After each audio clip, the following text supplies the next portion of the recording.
Right, guys, welcome back to the channel. So it's just going to be a short one today. We're going to be talking about the COVID-19 vaccine. There's a guy called Bret Weinstein, a professor, who's got a podcast and he's an author also. And he's been quite outspoken about the vaccine. Now, I used to watch Bret. I still do watch Bret a lot. But back whenever you weren't really allowed to speak about COVID-19 or the vaccine, and everything that was said was deemed misinformation if it didn't come from the BBC or mainstream media. Bret was very, very outspoken and he didn't care. He was sort of a warrior of that time. Now, Bret has come out and made a claim that 17 million people have died from the COVID-19 vaccine. And I can't say if that's true or if that's false, because I think altogether they're saying that there was 6 million people dead from COVID. These are the mainstream statistics. But Bret has actually came under a lot of scrutiny. He's came under a lot of pressure. He's come under a lot of heat for these claims. And I just want to give my opinion on the whole thing. And I want to talk about the hypocrisies of that time. Let's reflect 4 years later, because there's a lot of people out there that still are living watching the man in the box. They're still living under a rock in regards to what's going on. I think the cat's out of the bag in regards to the pharmaceutical companies about the amount of money that they've made. There was definitely a financial incentive to push this.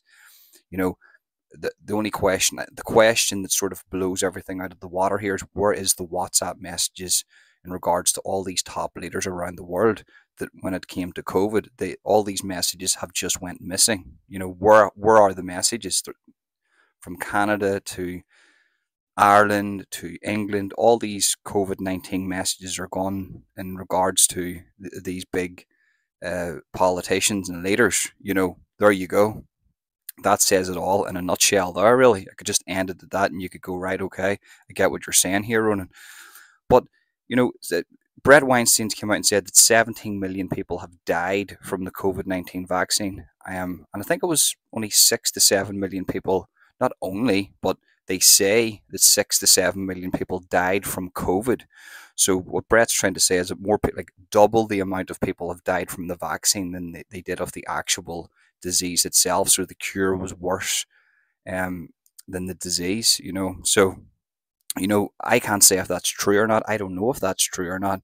I'm not a scientist. I'm not a biologist. But what I am saying is that a lot of scientists, a lot of academics promoted something and promoted a narrative throughout 4 years of, or well, a good solid 2 years of COVID.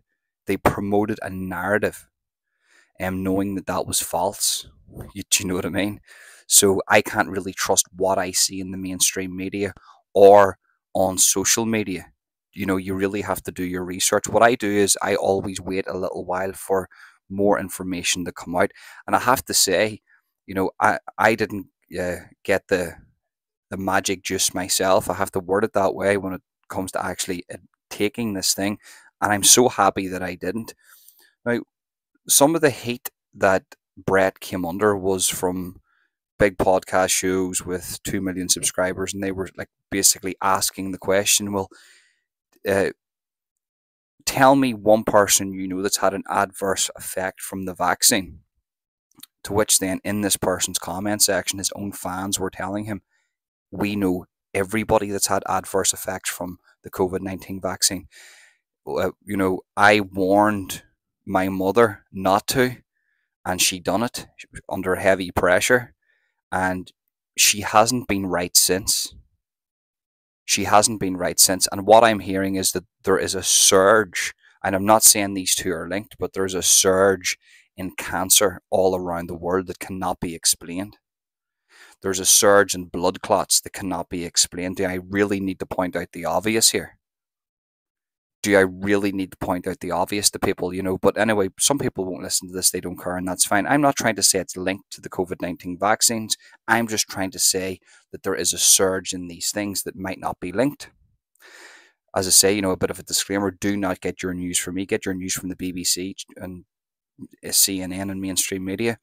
This is for entertainment purposes only. And remember, the BBC and the mainstream media do not lie to you. They don't lie. They don't lie. and everything I say here exists in GTA 6 and Minecraft. So, yeah, let's talk about the hypocrisies now. The hypocrisies, looking back, reflecting on what happened. I'm going to speak about one incident here. So, it was Eat Out to Help Out.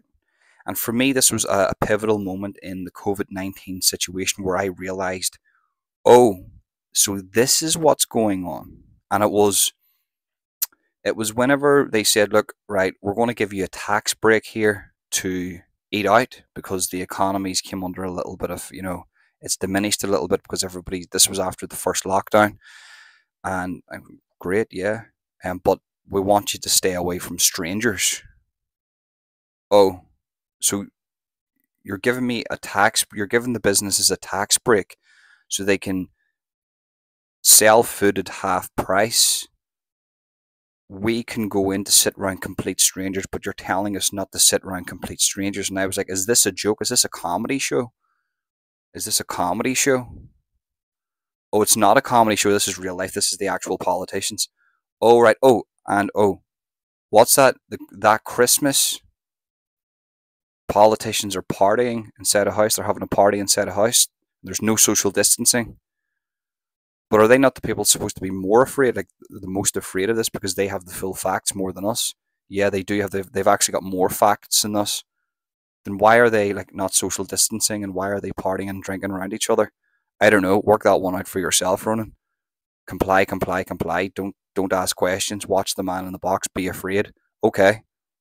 So it was then that I realized that there was something up, and it was then whenever I surrounded myself with critical thinkers, with real critical thinkers, and it was in that first lockdown where I realized whenever they chained off my park, they chained off the park, police put a chain around a fence in the park and told people not to walk in the park because that could harm you. To which then I ran every day. I was running at the time. I should get back to running because I put on 3 stone. Um, and I was running in the park, to which then I jumped over the fence while a cop was there, and I didn't stop, and he was so overweight he couldn't catch me, and cops over here carry standard issue Glocks. He could have pumped a bullet into my back leg, but even for him, he was thinking, well, I'm not going to shoot him for running. That's a bit much because it wasn't actually law. So everything that happened during that period wasn't lawful, and it was a complete breach of our human rights. So yeah, no, there was that, the hypocrisies of that, the eat out, the help out, that was absolute, and I can reflect on that now, and I'm so glad. I clicked on.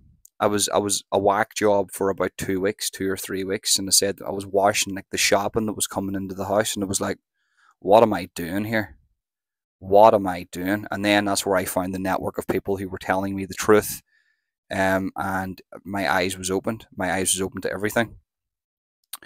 But Bret, we'll just talk a bit more about Bret Weinstein. Bret Weinstein is, he's out here, he's under scrutiny, he's under pressure now, they're coming after him. And never forget, Bret Weinstein and Joe Rogan were talking about ivermectin, and the media said that ivermectin was horse medicine. Everybody around me was taking ivermectin. Everybody. My auntie had a phone call. She's from Portlaoise in Ireland, and she says, oh yeah, everybody down here is taking ivermectin. I goes, but I thought, whack jobs take that. No, no, no, no, no. It's helping everybody. It's great. So do you know what I mean?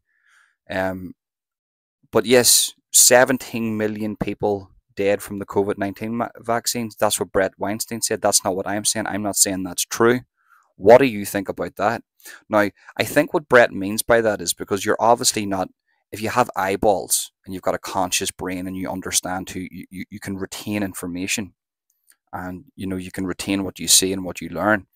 You will obviously know, um, there's been the people that get this, they get the liquid, they are diminished for a certain period of time. Like I couldn't understand my brothers. All my brothers got it, and they were all like done for weeks and weeks and weeks. And the long term effects of that we do not know. We just don't know. Some people are lucky they get no long term effects. Some people do get long term effects. So I suppose that to talk about the critics of Bret Weinstein, what Bret's trying to say is there's a reason why they tell you not to do any exercise after getting it, because myocarditis can kick in. You can drop with a heart attack. They literally say, don't exercise, don't do this straight after this, because this can be bad for you. It can give you this condition. Um, do you know what I mean? So for that reason, there's obviously something to this, and collectively between 9 billion people on the planet, could there be 17 million people that's affected by this?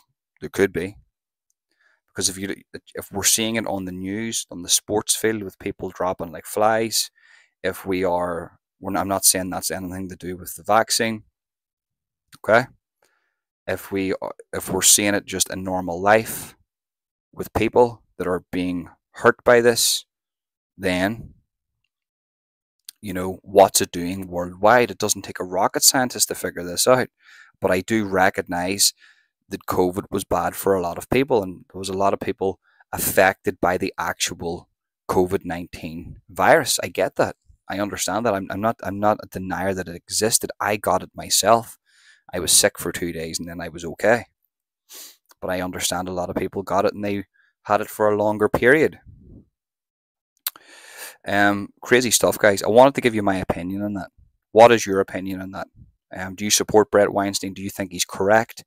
He's done his research, and this is the stats that he's came up with, and he's put them all in together from deaths. You have to understand there's deaths are through the roof at the minute. Apparently, there's a high death rate from all that types of stuff, and he's taking that into consideration too.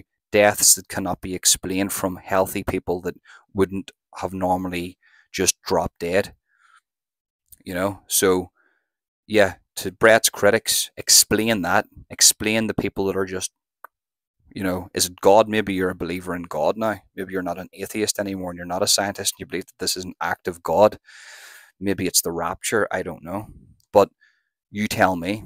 You tell me. But that's what I have for you today. Thanks very much for tuning in, guys. Remember, smash the like button, subscribe, hit that notification bell, and go follow me on social media. All my free speech platform handles are in the description. Go follow me in X, go follow me in Rumble. Make sure you share this, because that's the only fight. That's how you fight against censorship. And yeah, guys, thank you very much for tuning in. Peace.